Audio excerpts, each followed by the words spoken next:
Yan, welcome na naman po sa ating vlog mga ka-farmers. Yan, so meron po akong hiniwalay na isang manok natin na natutulog po nang nakatayo kanina. Ngayon lang po siya nakaupo na ganyan. So, ayan po siya, hiniwalay ko po.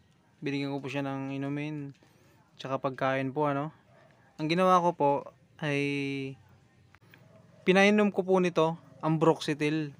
Yan po ay gamot sa sipon. Kasi po pag ganyan yung manok na natutulog na nakatayo, ibig sabihin po nun ay may sipon po siya.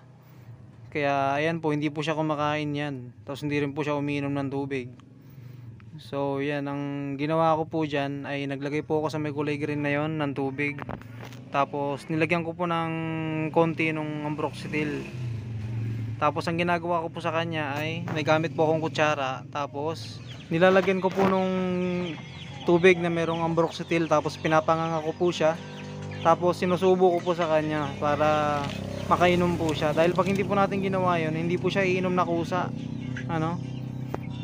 Kaya ngayon po, ito na po siya, tumutuka na po siya. Yan, so ito na po So isang oras pa lang po nung pinainom ko ng ambroxetil na yun, ayan na po siya, tumutuka na. Kanina po talagang ayaw niya kumilos yan, tsaka ayaw niya talagang tumuka.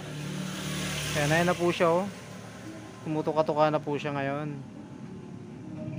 So mahalaga rin po kasi nagamutin natin kasi pag hindi po nagamot, mamamatay po yan, sayang yung pinambili natin ng sisiw. Ang mahal pa naman po, 52 pesos. Ayan na po siya, kitang kita nyo naman po, diba, na tumutuka na. So yun lang po yung gawin natin para mawala yung sipon nila, para gumaling. Ayan, basta ang lagi nyo lang po tatandaan pag may tayo na natutulog po na gano'n na manok, ay talagang may sipon po yun na kailangan po talagang gamutin para mabuhay. So yun lang po ang tips natin ngayon. At like, share, and subscribe na lang po sa mga bago po sa ating channel. Thank you po.